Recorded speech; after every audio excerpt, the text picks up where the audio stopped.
Assalamualaikum warahmatullahi wabarakatuh. Jumpa lagi dengan channel Wong Dunan. Terima kasih sebelumnya buat teman-teman yang sudah mensubscribe dari channel saya ini dan dapatkan pemberitahuan ketika saya mengupdate atau mengupload video-video terbaru. Dan bagi kalian yang belum subscribe, silahkan kalian klik subscribe, klik juga like dan tanda lonceng supaya ketika saya mengupdate video-video terbaru dari channel Wong Dunan kalian bisa mendapatkan pemberitahuan, karena semua yang kalian lakukan baik subscribe, like dan juga tanda lonceng itu gratis. Baik, di sini saya akan mencoba membahas tentang kerugian mengaktifkan fitur COD ataupun bayar di tempat bagi penjual. Apa saja keuntungan dari mengaktifkan fitur COD ini bagi penjual, dan juga apa kerugian yang kita peroleh sebagai penjual jika kita mengaktifkan fitur COD ini. Simak video saya berikut ini. Untuk mendapatkan pemberitahuan jika kami update video terbaru, silahkan klik subscribe dan juga like yang ada di bawah video ini.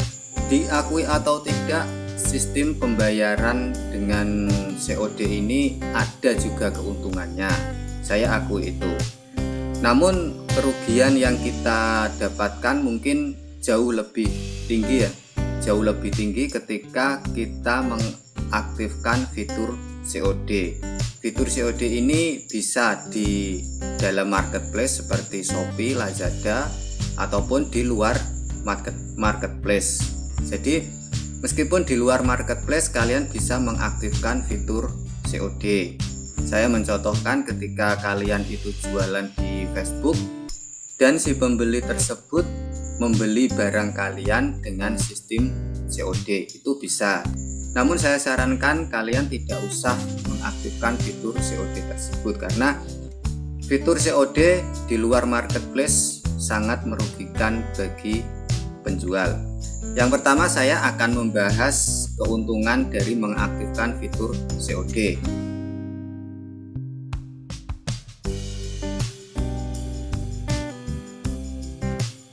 Diakui atau tidak, memang ada keuntungan yang kita peroleh sebagai penjual. Yang pertama, yang pasti bisa meningkatkan omset penjualan. Omset penjualan saya akui itu meningkat dengan beberapa alasan ya.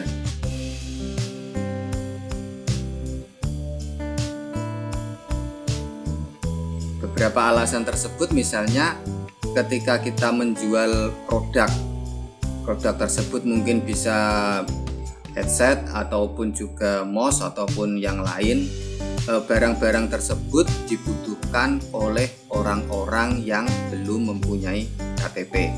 Nah, ketika orang-orang yang belum mempunyai KTP, biasanya orang tersebut tidak mempunyai rekening bank. Tidak mempunyai rekening bank, orang tersebut tidak mempunyai ATM. Jadi, keuntungan kita mengaktifkan fitur COD adalah ketika ada pembeli yang tidak mempunyai ATM, dia bisa membeli barang kita. Nah, itu juga salah satu alasan bisa meningkatkan penjual. Diakui atau tidak, barang-barang yang kita jual seperti halnya saya ya, beberapa produk yang harganya itu lumayan murah, sekitar 20.000, yaitu jenisnya ikat kepala. Nah, ikat kepala tersebut tidak harus dibeli oleh orang-orang dewasa, bahkan mungkin yang lebih banyak itu orang-orang anak-anak muda ya, biasanya untuk traveling ke gunung ataupun dibuat supaya tampil trendy ataupun yang lain. Nah, itu dia bisa pakai ikat kepala. Di sini harganya ya sekitar 17.500, nggak sampai 20.000. Jadi harga segini untuk anak sekolah zaman sekarang itu sangat mungkin dia membelinya, padahal dia belum punya ATM. Nah, itu alasan yang pertama. Terus alasan yang kedua,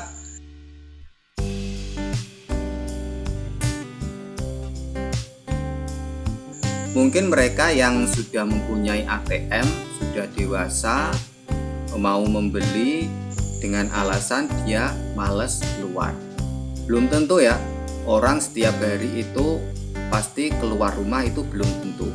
Bagi ibu-ibu rumah tangga ataupun yang lain mungkin lebih banyak dia berdiam di rumah. Nah, ini alasan yang kedua, karena malas keluar rumah.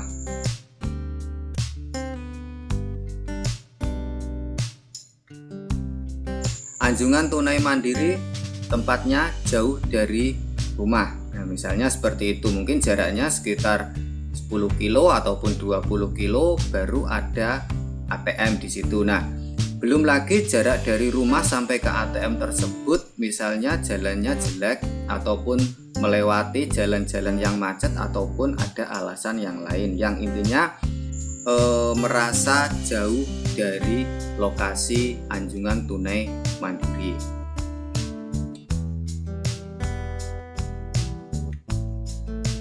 Alasan selanjutnya yang keempat, kondisi alam. Kondisi alam bisa mempengaruhi seseorang untuk membeli cash on delivery ataupun COD.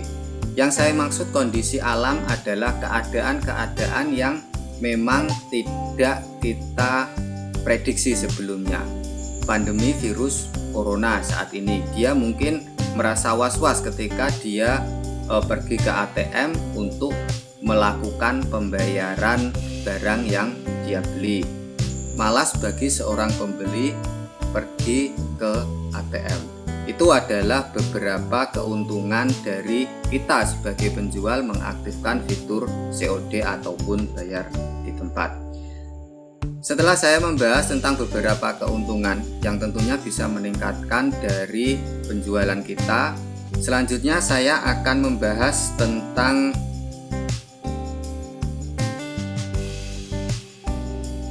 dampak negatif dari fitur COD ini.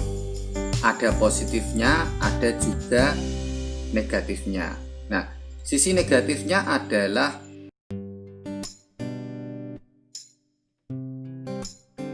ketika seorang penjual itu tidak bisa mengelola keuangan, maka penjual tersebut akan mengalami istilahnya berhenti modal ketika kita tidak melakukan fitur COD tersebut di marketplace.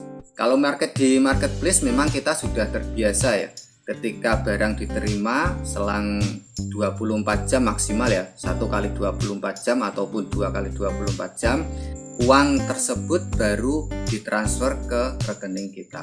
Dan ketika Shopee mentransfer ke rekening kita, ada pemberitahuan di menu notifikasi. Di samping itu pula, ketika ada banyak pembeli-pembeli yang melakukan pembelian pada kita dan dia ingin membeli sesuatu tersebut bayar di tempat. Nah, bayangkan saja ketika hal tersebut sehari ada 5 pembelian dengan fitur COD.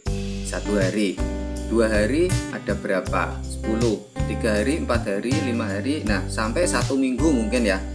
Berapa modal yang terhenti pada layanan COD ini?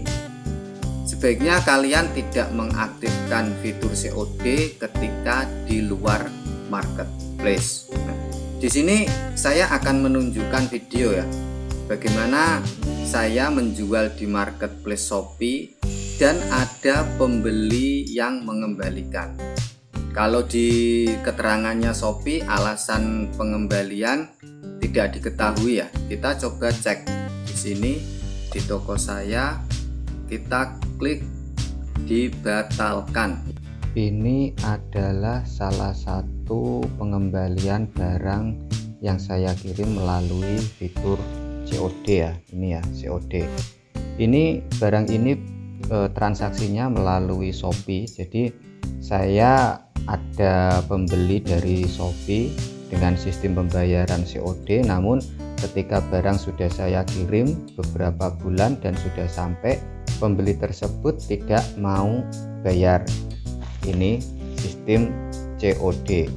Harga barang ini cukup lumayan ya kalau menurut saya ya. Harganya itu ini sekitar 205 dan biaya kirimnya itu Rp61.000. Terus timbul pertanyaan, ketika barang dengan sistem COD itu dikembalikan, siapa biaya yang menanggung dari pengembalian produk ini? Ini isinya adalah outer tenun panjang hitam motif paroki ya, 1, dan juga gelang tenun pria dan wanita etnik Lombok, 1. Nah, ini saya coba buka ya, saya coba buka.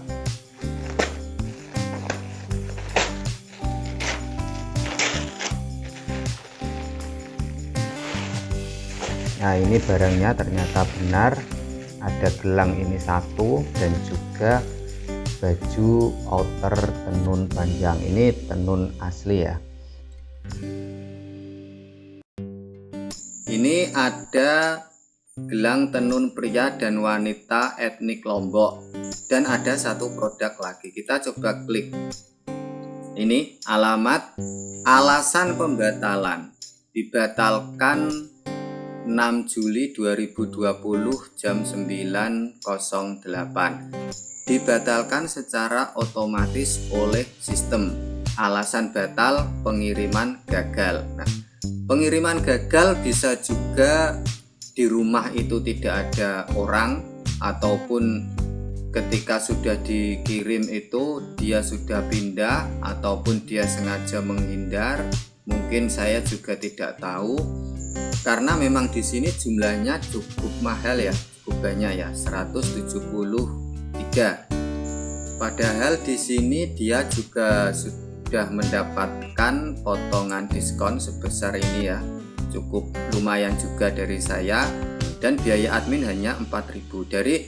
Dari jumlah total 205.000, dia hanya membayar 173.700. Nah, namun ada sisi baiknya ya, bukan sisi baiknya ya, jelas tidak ada sisi baiknya buat pengembalian dari barang yang sudah kita kirim ya. Jadi begini, kita sebagai penjual ketika mengirimkan barang dengan sistem pembayaran COD di Shopee, kita tidak diminta untuk membayar jasa pengembalian barang tersebut. Di sini saya menggunakan ekspedisi JNT ya, kalau tidak salah dalam video yang sudah saya berikan yang tadi barusan, itu adalah barang yang dikembalikan dan alamatnya sama ya. Nah, demikian pemirsa, keuntungan dan kerugian kita mengaktifkan fitur COD. Terus solusinya bagaimana ketika kita jualan online itu kita masih bisa mengaktifkan fitur COD, karena kita akui fitur COD ini bisa meningkatkan penjualan. Saran dari saya, ketika kalian mengaktifkan fitur COD, baik yang ada di marketplace Shopee ataupun tidak di marketplace Shopee ya, mungkin di Lazada ataupun mungkin di Tokopedia, sebaiknya barang-barang yang kalian jual itu nilainya sekitar 30.000 sampai 40.000. Jadi ketika banyak terjadi penjualan dan modal kita itu pas-pasan, maka kita tidak terlalu merasa terbebani. Dan jika terjadi pengembalian seperti yang sudah saya sampaikan tadi, maka kerugian yang kita dapatkan itu tidak besar. Alih-alih kita jualan mendapatkan untung, malah kita tidak mendapatkan untung sama sekali. Nah, itu saja pemirsa apa yang sudah saya sampaikan. Semoga ini bisa bermanfaat bagi kalian. Dan jika ada teman-teman suhu-suhu master-master dari marketplace ataupun dari jualan online yang ingin memberikan tambahan, saya persilakan. Dan jika teman-teman yang ingin menanyakan sesuatu, silakan tinggalkan di kolom komentar. Insya Allah saya akan membalasnya dengan cepat. Sekian dari saya. Assalamualaikum warahmatullahi wabarakatuh.